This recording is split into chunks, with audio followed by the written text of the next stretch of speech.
Jeffrey has somehow managed to attract Jessica, and she's coming on a date with him right now. You got this, Jeffrey. We all believe in you. But then Jeffrey does something that most guys do. He begins to tell Jessica everything about his life. I work at the shop over there. I wake up at 2 p.m. sometimes. I have bad mental health. I'm really actually quite lonely. I love to play League of Legends and Valorant, and I have the anxious attachment style. Jessica gets less and less attracted to him as the date goes on, and she starts to even feel a little bit repulsed by him. After the date, she doesn't even reply to any more of his messages. She's just ghosted him.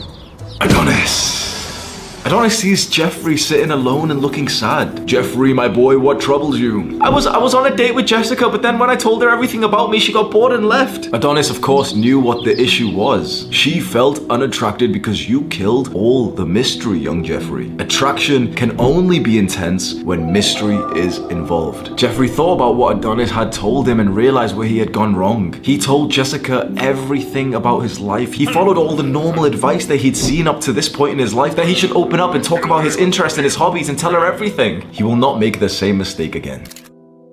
I want you to picture this scene. I'm 17, almost 18 years old, and I'm just getting a little bit comfortable texting girls, and they're actually replying to me for the first time in my life. I'm about to go on to some dates. So imagine I've got a date booked and we're gonna go meet in town center at a cafe, get some coffee and just walk around. And imagine the date is booked 3 days from now on Friday. Do you think I would have left it there? Or do you think younger me would have been one of those guys, maybe like yourself, who would have continued to keep on texting her? So hey, what are you doing right now? And she just replies with a one-word answer. TV, Netflix, eating. And then a small message after that. WBU, like, what about you? Oh yeah, she replied, okay. And she asked me the question as well. Yeah, I'm just, and of course I knew at that point I'm not gonna like tell her that I'm playing video games or whatever I was really doing, like fapping or something. I'm not gonna, oh, I'm fapping by the way, I'm on page 63 of up right now. I was gonna tell her, so, oh, you know, I'm in the gym, it's chest day today.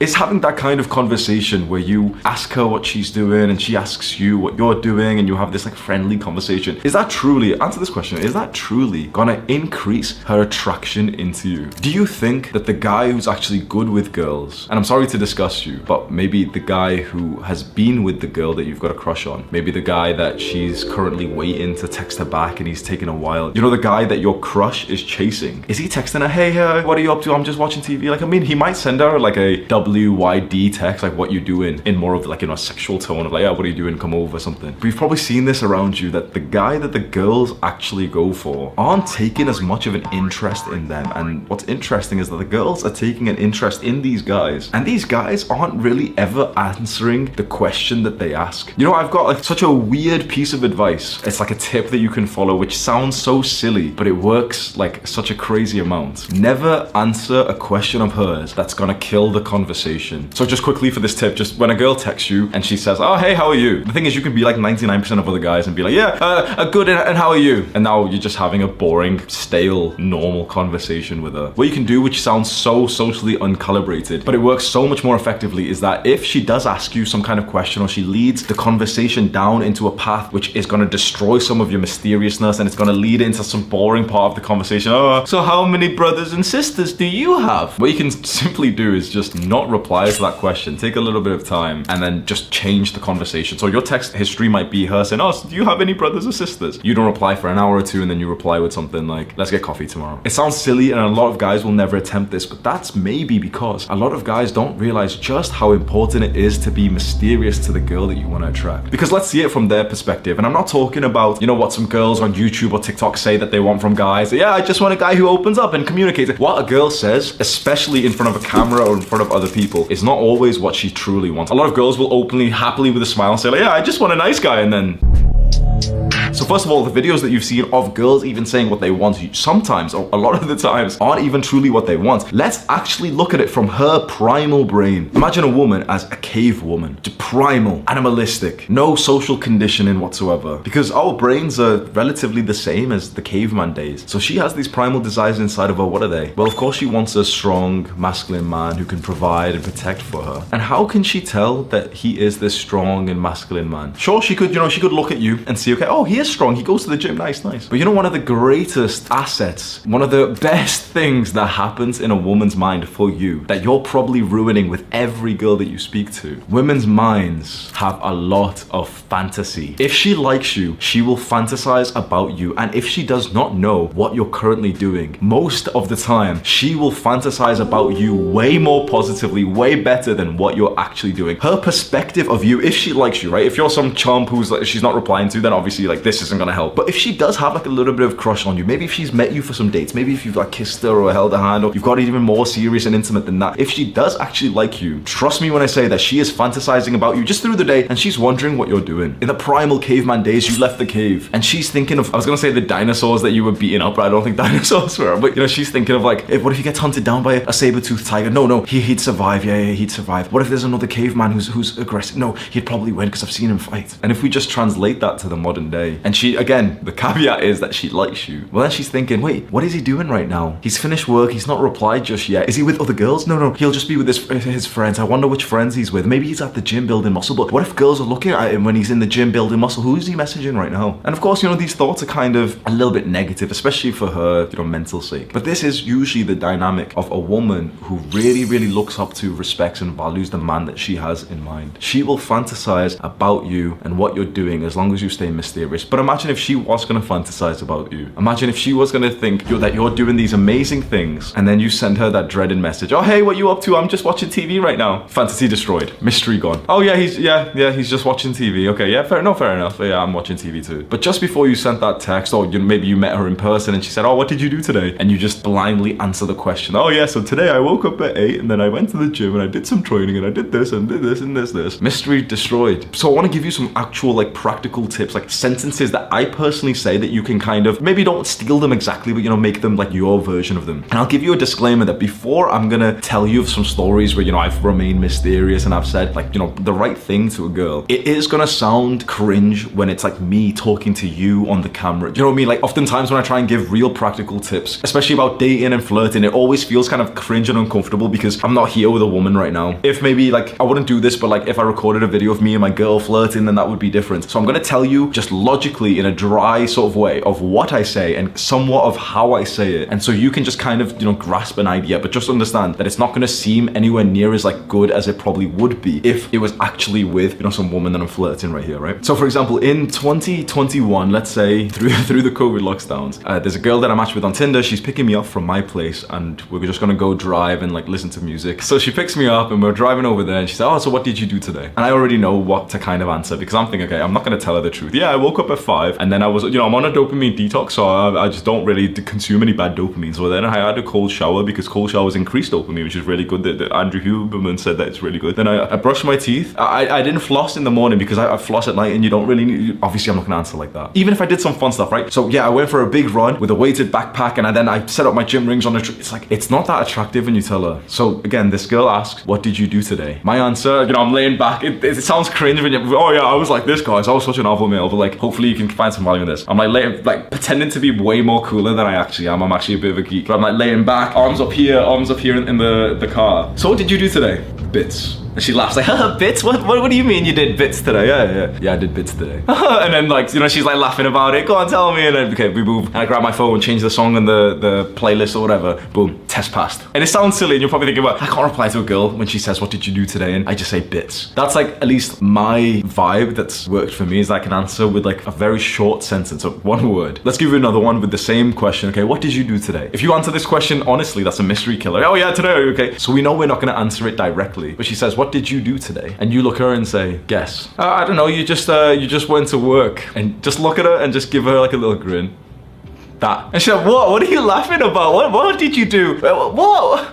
Nice. Now you're getting somewhere, because if you just answered it, yeah, I went to work, yeah, I work at that show. She's like, oh, okay, yeah, fair enough, and yeah, and then you say, oh, what did you do? Oh, yeah, I just went on Netflix too. But you can literally just look into her eyes and just say, guess. And whatever she guesses, just keep looking and just almost laugh as if she's totally oblivious to what you really did. Like she's so off. Just that, she's gonna be thinking about 50 different things that you did today. That's powerful. And this is a very, very specific example that I can think of right now of like a broad personality, like style change that you could make of becoming more mysterious, but hopefully you can see what I'm getting at here. But you might think, wait, Hams, okay, this could maybe work with some broken Western women that I met on Tinder 2 years ago. It's okay, fair enough. But this wouldn't really work with my wife though. No, my brother. This is 10 times more important to use on your wife. 100 times more important. This is where guys get messed up. Guys think that these like tips that you're learning here are only for, you know, casual degenerate stuff. And yeah, it's, you know, I just want to be totally honest and comfortable with, you know, my woman. Like, you know, when I really get married, then I'm just gonna be normal with her. No, no, no. You have to understand that, especially with a marriage or the mother of your children or a serious relationship, the girl that you're totally in love with, especially with her, that's when these small things matter the most. Because you want to know that probably the number one thing that destroys relationships, you know, the statistics from like scientists and researchers say it's like financial issues and all this stuff and stress. It's not. There's something that they can't measure, but there is one absolute killer of relationships, and it's probably ended all of your previous relationships, all of mine, everyone that you see around you. It starts with the same core problem. And then, you know, it's like, oh, the financial stress is annoying us now, we're gonna get a divorce. Okay, fine. But there's one main issue that causes all relationships to break, and it's depolarization. Depolarization is when a man and a woman start to become too similar, equals, and soon enough, they're more like friends than they are lovers. Because when you met, you were so mysterious to her and she was so exciting for you. There was so much energy, so much newness to your relationship. And it is extremely rare to carry this on for the long term. Imagine that first date that you had with, you know, a girl who becomes your girlfriend or your wife, and how nerve-wracking it was and how like exhilarating it was to be in each other's companies, and you probably didn't even have any thoughts in your mind. Is it like that once you've spent 100 hours, 500, 1,000 hours together? Depolarization is when a masculine man and a feminine woman start to become too close to each other, and sometimes it even goes the opposite way, and the masculine man starts to become a lot more feminine, the woman becomes a lot more masculine. To stay polarized is such a beautiful thing, because that is where you stay as a masculine, mysterious, strong man, and she stays as a beautiful feminine woman. And this is so rare. You know why? Because this is very, very important, honestly. I hope, you know, this sounds like a bit, you know, weird, or just trust me, I'll explain now. You know why this depolarization happens? Why couples get depolarized? Familiarity. Too much time together. In the modern day, it's seen as so normal to have this desire to spend all day with your partner. That's seen as like healthy, and it seems like a good thing, right? Until you start to compare it to every relationship of every couple up until 100 years ago. The man used to be out of the house, away from his woman, for hours and hours and hours. Sometimes days and days and weeks and weeks and months and months and months. I like to relate everything back to our natural, like, caveman days, like, you know, evolutionary stuff. Where you just sat in the cave with her every single day, just looking at the cave painting, like, oh, just like friends? No, because you needed to go get food. So you got up,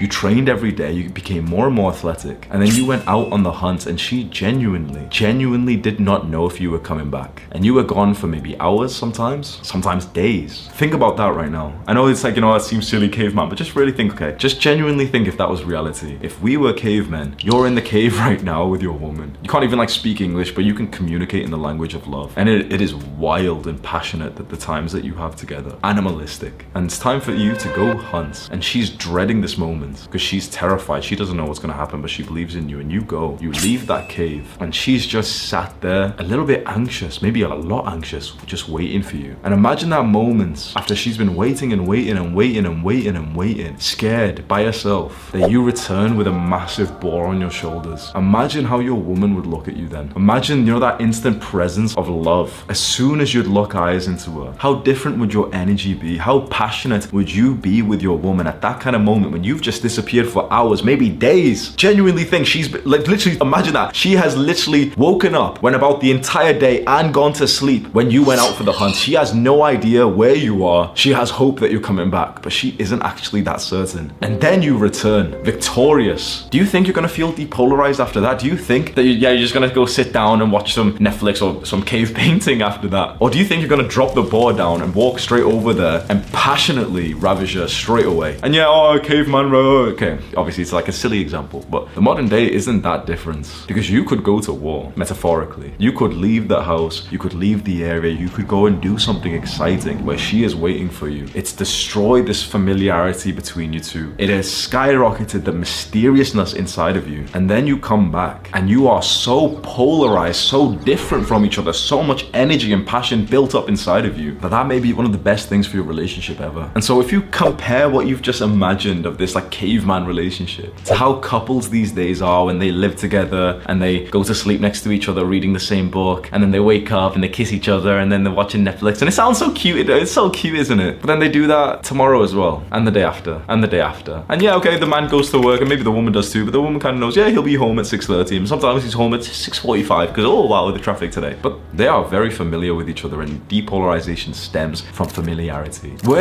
Ask yourself this question, where is the mystery of the modern man? Imagine you were a woman and you dated like a normal man, maybe like yourself. Would you actually think that you were mysterious? Would you get sexually excited for yourself? Would you spend any amount of time thinking, what is he doing? Is he with other women right now? Is he like working on some big thing in his business? Is he training right now? Or would you just think, yep, 11 p.m. that's usually when he's playing oh look, he's online playing League of Legends right now. I'm telling you all this because I have made so many mistakes in relationships, and this is the most costly of all. It's that I became, in such a weird way, too close to the girl that I was dating, too familiar. I spent too much time with her. I talked to her every single day, and now these things seem like normal things. Everyone wants this, doesn't they? Like, in your mind, you must understand, in your mind, you have these beliefs that this is exactly the normal thing to want for in a relationship, is to talk every day and to spend a bunch of time together and to have sex every day. It seems like a really good idea in the short term, and then you realize that actually this is deteriorating the long-term survivorship of your relationship. Because now I have a slightly different attitude to relationships, a different dynamic. If you're interested in my personal life, if not, like, I don't know if this is going to be valuable, this part of the video now, so you can click away if you want. But if you are interested in my personal life, there are two pictures that I'd really like to show you, which moved me as soon as I saw them. My best friend Sam showed me both of these. The first picture is a soldier on the train kissing his wife goodbye just before he goes to war. And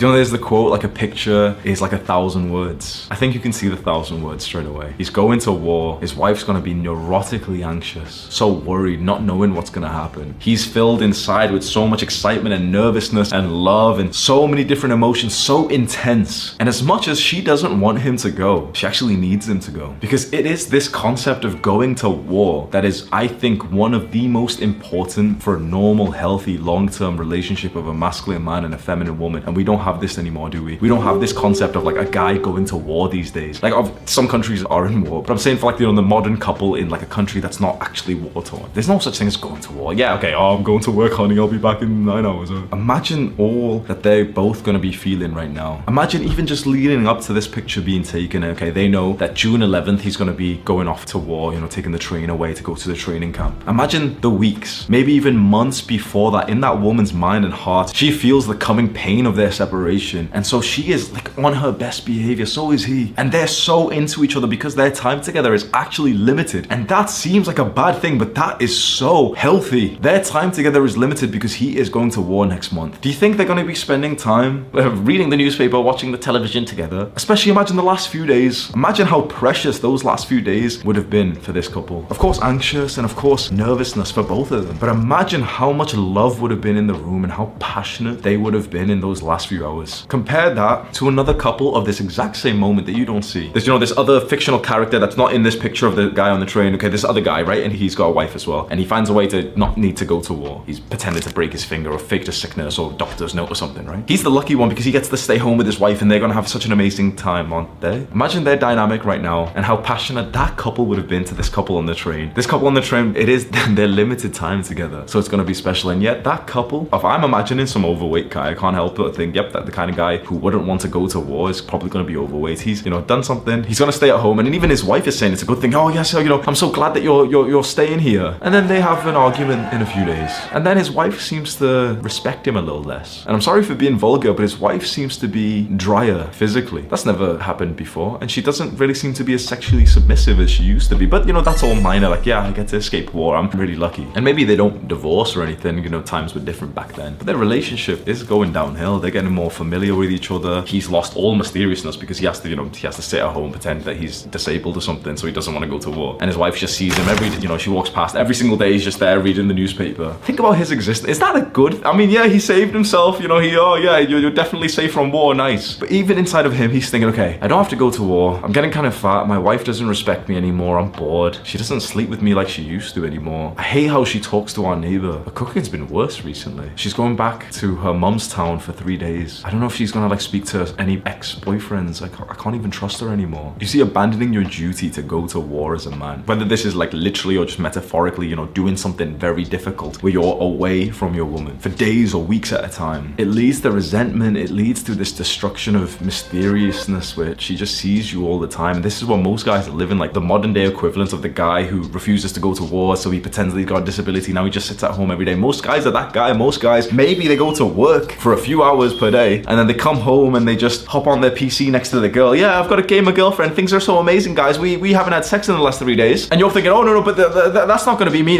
Things would be really different, bro. Everyone thinks that. Because when you live in that kind of environment, when you spend so much time with your woman and you become depolarized and familiar with each other, the mystery goes. But let's go back to that previous couple, the one who was saying goodbye at the train station, and he goes to war and she goes back home and she's worried. She's worried, she's worried, she's worried, she's worried. He's in the trenches right now, metaphorically and physically, and she's still worried. She's thinking about him 24/7. Everything she does, from making a cup of tea to gardening to spending time with her mother, is colored in the light of missing him, missing his love. Everything. You see this polarity, this love, this passion building up even though they're not next to each other. And then she gets a letter. It's a short and sweet letter from him. He's safe. He loves her so much. He can't wait to come back home and see her beautiful smile. And she's tearing down on the page. She loves him as well, and she's writing one back. Imagine how beautiful that experience is. And then imagine this goes back and forth for a while, and her heart jumps every time she just simply sees his name on an envelope. And eventually the war is won. And then we see the second picture where he has returned back into the city. They're not even waiting till they get back home to passionately kiss, to reunite. Do you think this couple right here are going to be familiar with each other or depolarized? Do you think they're going to go home and stick Netflix on now and maybe play some video games together? Think about how passionate they're going to be, because he has been mysterious, because he has went away. The value of being mysterious is so high, and you're beginning to see it now. And it seems a bit crazy. Wait, Hamza's saying that we should go sacrifice our lives for our country. No, obviously not. I'm using this as an example just for, like, I'm not saying, oh yeah, go sign up for the draft, bro. I don't think you sign up to drafts. I think you just go anyway. But the point is, go to war, disappear, destroy the familiarity that you have with your woman. It will be one of the best things that you ever do. I've made a vow to myself that these two pictures, the one that he's going to war and the one that he's coming back from, this is how I would like to structure my love life from now on. I'm making this video because I have been the other guy. I have been the guy who came up with some kind of excuse so that he didn't need to go and do that hard thing, that hard challenge, so that he could sit at home in a state of comfort with his woman, because that's, you know, it seemed right. And it seemed like that's what she wanted. And that man, or me, well, I've seen the destruction of the love of relationships that meant a lot to me, because I became that guy who was just sat at home on Netflix, on video games. At one point I had a gamer girlfriend, and we're playing games next to each other, Dying Light and Minecraft and RuneScape, and that seems like every guy's fantasy. Trust me, it might be every guy's fantasy, but it was my hellhole. Because when you see your woman physically get less sexually interested into you, that is one of the most painful things as a guy. You know, oh, men are all sex obsessed, but seriously, you know, a girl could say something horrible to you, disrespectful, you know, and okay,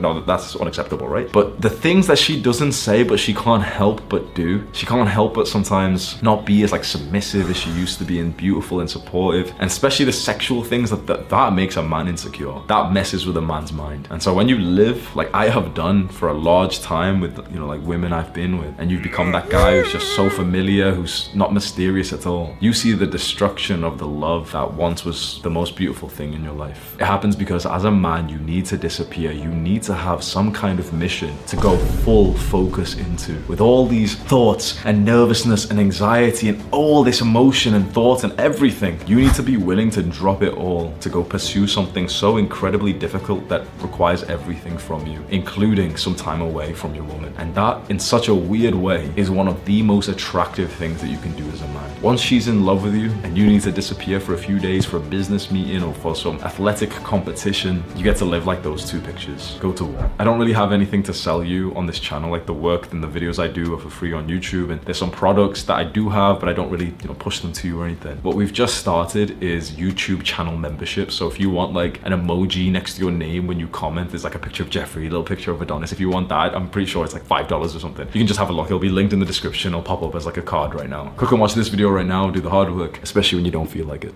Mwah.